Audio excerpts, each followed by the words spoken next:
The first part of the next episode focuses on Hidaka, which is nice after about 2 episodes of not getting many scenes with her. So before I address the depressing elephant in the room, I'd like to talk a bit more about her. In the last episode, the most we've seen of Hidaka is her helping Haruo study for the entrance exam and looking genuinely hopeful that it will go well. And I really like this scene because the first time watching it coupled with the new hairstyle she got after the time skip, it really made me think she's slowly growing out of her crush on Haruo.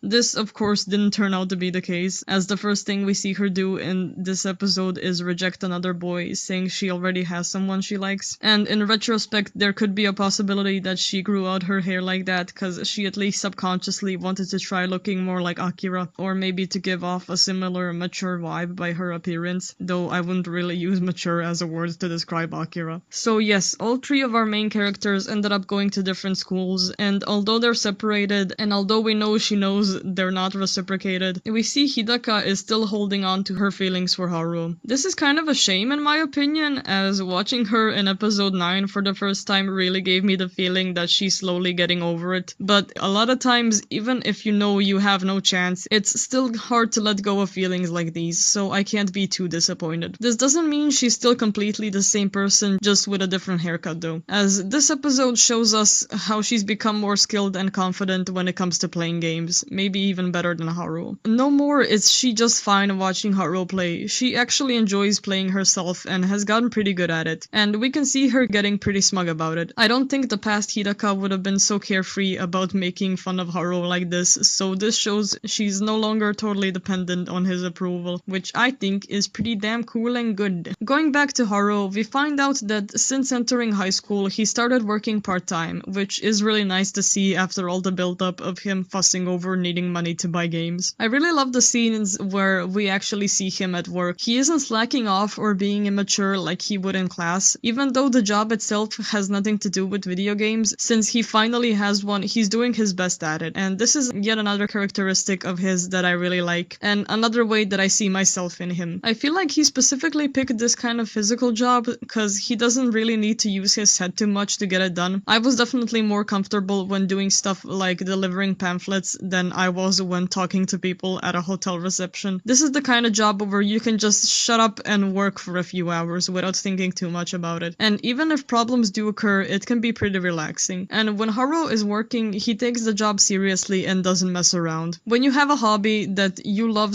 as much as Haruo loves gaming, it can motivate you to do better in actual real world stuff just so you can support that hobby. It shows that as much as you might overly obsess over one thing your whole life, it doesn't mean you can't still be an asset to society, which is another thing that I think is very cool and good. Getting back on track, we see him saying that he's glad he didn't manage to get into Akira's high school, as it's already hard enough for him to follow a normal high school's curriculum, and he thinks it would have taken too much of his precious video game time. While all of this is true, this mostly serves to show how he's dealing with failing at something he's worked so hard for. He is disappointed in himself. So disappointed, in fact, that he's trying to pretend like it didn't matter that much in the first place. Now, let's stop here and really focus for a second, cause seeing this scene made me really happy in a way, cause okay, I had a psychology class for 1 year back in high school, and the way Haruo is coping with his failure here is something we actually learned about in class, so it made me all excited and feel all smart when I was able to recognize it. And then I had to go look for my old psychology notebook to remember how it's even called. So, this is called rationalization, and it's a coping method that has many different forms, but basically what happens is that you try to justify something that happened while avoiding the actual reason it happened and your actual feelings towards it. What he's doing here is trying to make it seem like he thinks not getting into the high school wasn't such a big deal at all. I didn't get to achieve something I worked really hard for, but it's okay because it's not like I really wanted to achieve it. Basically, he's making excuses. I just found it really cool that I could recognize a psychology thing that we learned in school. It made me feel all cool and smart. And we can see how this is different to Hidaka's feelings on not going to the same school, because she directly says to herself in her mind that she wishes she could have gone to the same school as Haruo, not denying it, not justifying it, not making excuses. Anyway, moving ahead, we get this pretty funny and kind of sad part where the second Hidaka tries to mention Akira, Haruo just springs up and starts talking talking nonstop about video games, desperately trying not to think about Akira, at least trying not to mention her out loud, as when they go to an arcade, we still see him desperately looking around in case he spots her. He loses to Hidaka in a PvP, and we get some more depressing monologue about how not only he sucks at studying, but even his play skill has gotten worse. When he finally does spot Akira in the street, he's so deep into his self-loathing that he feels like he can't even let her see him like this, after making such a big deal out of going to the same school and then failing. And so he goes back home and to bed depressingly, until he gets a few more motivational words from Gil, and he's ready to start from scratch and build up his skills anew. I like how he's getting the advice from one of his favorite characters, but technically what's happening is that he's just motivating himself in his own mind. It really shows no matter how hard he fails or how depressed he gets, he will never truly give up. The rest of the episode focuses on him trying to get better by starting from zero, playing some more against Hidaka, and basically just repeating everything I've just said. The episode ends on a kind of cliffhanger where Hidaka meets up with Akira at the arcade as they're both about to play the same game, which is pretty interesting as this is gonna be pretty much the first time they actually interact. We know very well that Hidaka is aware of Akira's existence and kinda dreads it, cause if she weren't here, Hidaka would be the #1 girl in Haruo's life. But when it comes to Akira, it's not even clear if she's aware of Hidaka or of her as a potential love rival. When she comes back to Japan, she just did her own thing and slowly reformed her friendship with Haruo, and Hidaka had pretty much no part in that. Or at least that's what I was thinking when I first watched this episode. So basically I had no idea how this interaction might go. So the next episode starts with this troll. Why must you do this to me? Anyway, the episode proper starts with this gag of the popular guy holding buckets of coins that he won while playing a horse racing game, which is already funny enough, but then it zooms out to show that the floor is littered with even more buckets of coins. How lucky is this dude? When we get back to Akira and Hidaka, they're being really awkward, with Hidaka trying to make conversation and even wondering herself why she's trying to talk to Akira, and thankfully Miao steps in to make it less awkward. They end up playing a few games together, with Hidaka trying more and more to casually ask Akira what exactly her relationship with Haruo is. She might not have meant to sound rude when saying this, but she basically says that Haruo kinda feels depressed after not being able to get into the same high school, and that's why he hasn't been at the arcade lately. We can see that this really hits Akira hard, and after not seeing her for most of the previous episode, we get a scene of her at home only to realize that things have pretty much not changed, or rather, they've just gotten worse. She's still getting grilled by her teacher for wasting her precious time on video games, and now she's not allowed to have any allowance, she's not allowed to spend any time outside of school and home, and apparently she's supposed to get arranged married to some guy after she graduates from college? Like, what? Okay, I'll go a little off topic here, but I really don't know if arranged marriages are still a thing in Japan, or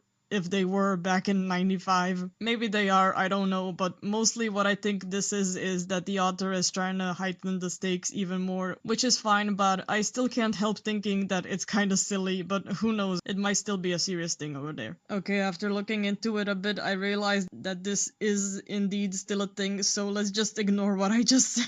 Between that and the next Akira scene, we get some breather time in this part where Haruo goes to play a game at home and he has to wait at the loading screen for like a whole minute, and this might just be my favorite gag from the entire show. And right from the funniest scene, we get to what's probably the saddest scene. Just Akira lying in bed, holding the ring Haruo gave her so long ago and crying. We get a flashback to Hidaka saying Haruo might feel inferior for not being able to get into the same school, and now we can see just how that affects Akira. She didn't want him to feel that way at all, and now the thought of it is just making her feel worse than she already is. She misses him and she wants to see him, but now she's forced to wonder if seeing him again would even be a good thing, or if it would just make him feel even worse about himself. Haruo has been worried too, cause after getting some of his confidence back, he's actually been looking for Akira everywhere, hoping to see her and hang out again. While doing this, he realizes that he might have been acting kinda childish by avoiding her after failing to get into the same school, and then even he is crying, and so am I. Oh my god, these kids just want to see each other.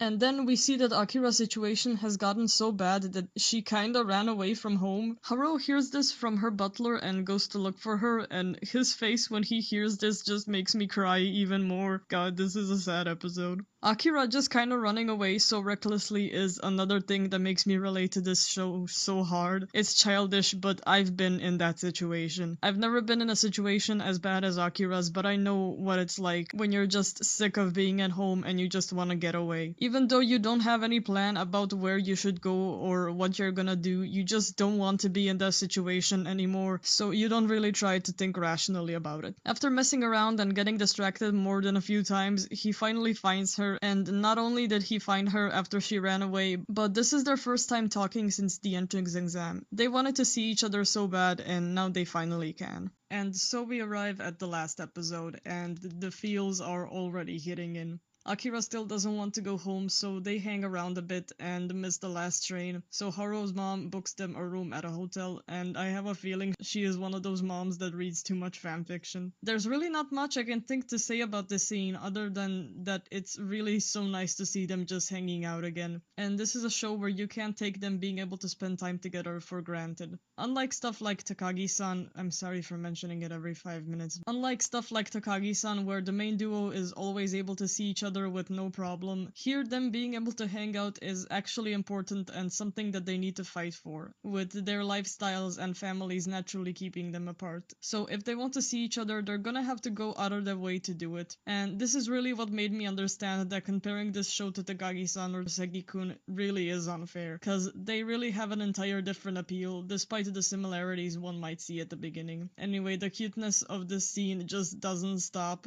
Haruo falls asleep while they're playing games in the hotel, so Akira covers him up and watches him with these adorable starry eyes. When they wake up, we get an adorable domestic scene, brushing their teeth together and Akira walking him out when he has to go to his job. When he goes out and sees her waving to him at the window, he thinks to himself that he wants to become a pillar of support for her. And I love this line. We all already know this, and he's already been supporting her quite a bit throughout the series, but I never get sick of hearing just how much he cares about her. It's adorable. Before they finally go home, Akira notices a photo machine and wants to take a photo together. I've been saying this so much already, but I love this scene. I love how nervous she is and how wiggly her smile for the picture is, and how Haruo tries to ruin the picture, resulting in it just being her headbutting him. And I love how she's thrilled by the picture, cause this is who they are. If they both tried to smile, it would obviously look forced. The picture they end up getting is much realer than that, and I love it. The second part of this episode focuses on Hidaka, which I thought was weird since it's the last episode, and remembering the little translator's note from the last one, I could have gotten worried about this, but honestly, after keeping up with this anime weekly and falling in love with not only the characters or the relationship, but also the production itself, I really couldn't imagine myself being disappointed by whatever way they end the series. They already got so much goodwill from me. I knew that if they handled this whole show so well, they surely wouldn't fall flat on the last episode, and thankfully I was right. We see a bit more of Hidaka playing at the arcade and later visiting Haruo, but before I get to that, between these two scenes we get one of Haruo and his mom talking about Akira. The mom disapproving of the way Akira's family doesn't let her have any freedom and telling Haruo to be nice to her the next time he sees her, and him being just like,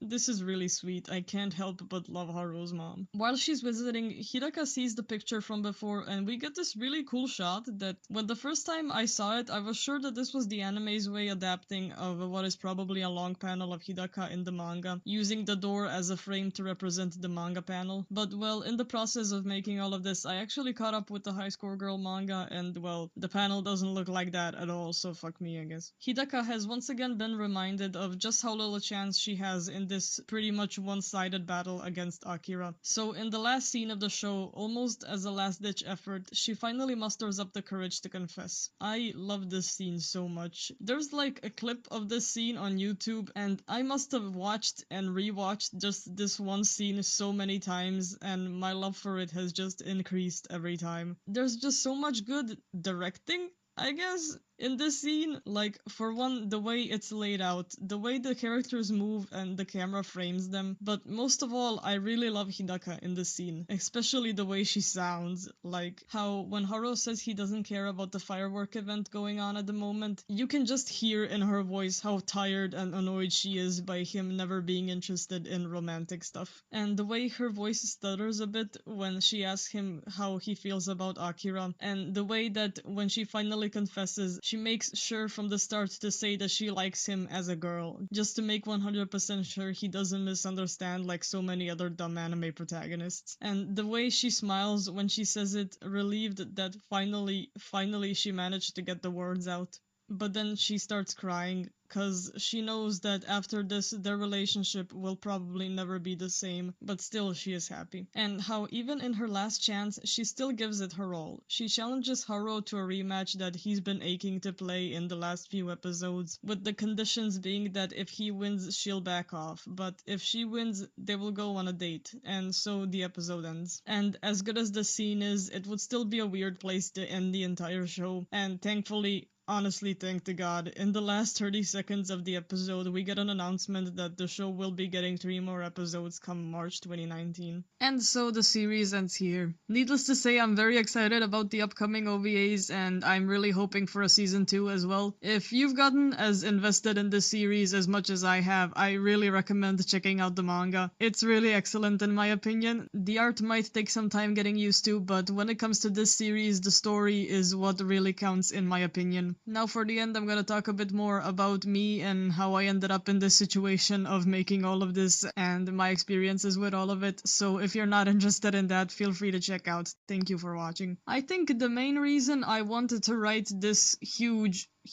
thing was that this was the first time that I found a show that I liked so much I would consider it to be my favorite of the year, but almost no one was talking about it. Usually when there's a more obscure show that I somehow find and end up liking, I find at least something, at least someone talking about it, but this time there was pretty much nothing. And I'm really happy to see more people picking it up after it released on Netflix. But after writing so much about it, to me it's become something so much more than just a show I want more people to talk about. I'm not really a writey person, hell, I barely even talk to people a lot at all lately, so trying to do something as big as this has really made me push myself out of my comfort zone, and I didn't hate it. I had fun rewatching the show to write this, and I had fun talking about it with the few people I do talk with, and at the beginning I was talking about the reasons why I got into this kind of situation of keeping up with 30 shows, but there is a reason I kinda didn't mention, probably out of embarrassment. Back when some of the more popular anime YouTubers used to do Weebcast, which is just them talking about literally every airing show, I kind of found the whole idea of it cool.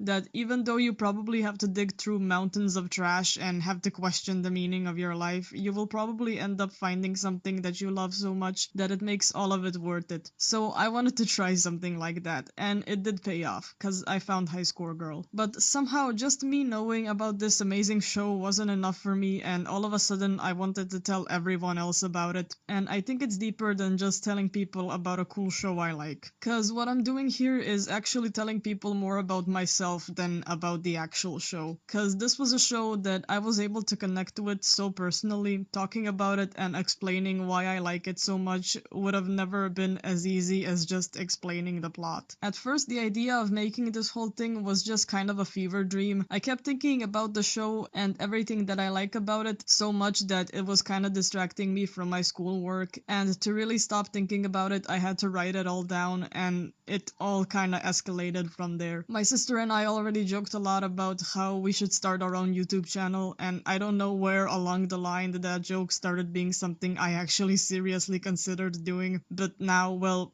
here we are, it happened. At the beginning I was planning to just make one big video, post it all at once and be done with it, but then I realized a bit too late that the show will be releasing on Netflix, and then I thought maybe I could get it all done by then, and then of course that was impossible, so I ended up just splitting it into parts. Recording was definitely the worst part of all of this. I don't even know how to record. I don't even know what normal people use for recording. I'm using the fucking pre-installed recording app on my phone. phone. I had written and recorded all the parts before I even started working on part 1, but throughout the weeks I ended up re-recording everything again and again and again and again. And I'm pretty glad I got the chance to rework a lot of stuff I wasn't satisfied with. I know my voice might sound like I'm on the verge of death every video, but trust me, this is just a little bit less on the verge of death than the first few drafts were. The rest of the process was much more fun, especially the editing. There's some parts I'm kinda proud with, and then some parts where I facepalm whenever I see them, but overall I'm satisfied. I'd love to say that I kept a consistent work schedule like any normal person would, but honestly, most of the editing I did was in small bursts during the weekend, cause I was way too busy with college during the rest of the week. Editing itself was very fun to me, probably my favorite part of the process. So many times I would stay up all night editing a video and wouldn't even realize how much time had passed until I heard everyone else waking up. If I had to cite an inspiration for this kind of video that I ended up making, I'd have to say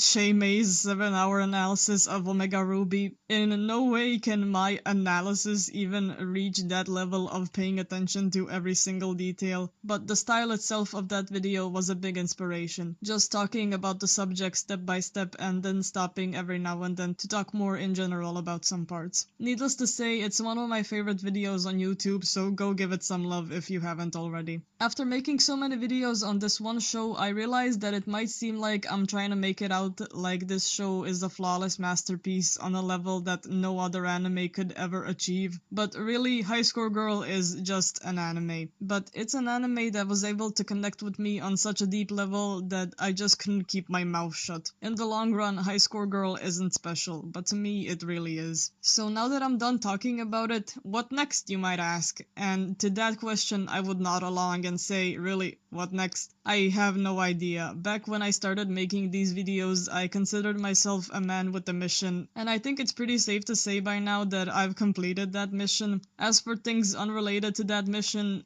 I, just like anyone else, am a person with opinions. I'm just not sure if those opinions are interesting enough to keep making videos. I don't know, maybe I'll make more anime videos, maybe I'll make more meme videos, maybe I'll just stop here. Maybe my sister will finally make that damn Servamp video and we'll post it here. Who knows, only the future can tell. For now, thank you for everyone who stuck around and watched this mess of a channel. To me, it's been really fun, so I hope it's been to you too. See you next time, maybe.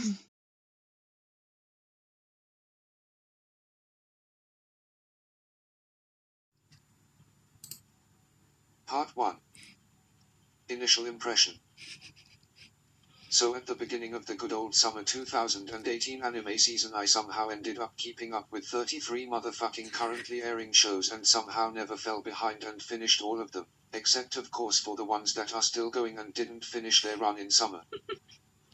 So how did this happen? To pause. Well, there are a couple of reasons. Number one is that it was summer. I had just finished with high school, passed all my Matura exams, got accepted into college, yada yada yada. There really is no better time to be indulging in my hobbies in such an over-the-top way. For the second reason, I do wanna say it was kind of a morbid curiosity.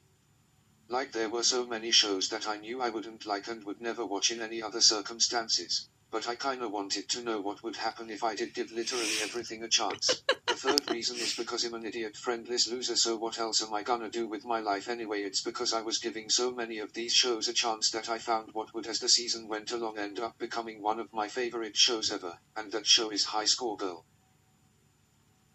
And I had no idea this would happen. There were things this season that I knew I would love, like the third seasons of both My Hero Academia and Yama no Suzume. And things I would hate just by looking at the promotional art, like motherfucking Island. Anyway, at the time when I was first looking through the anime coming out, when I saw the promotional art for High Score Girl, I honestly thought it would be some perverted lowly fan service crap. Like the way the main girl is looking at the camera with that pouty face just reminded me too much of other art with girls looking at the camera with a pouty face. Pouty face. I dismissed it from that first impression, but when the first episode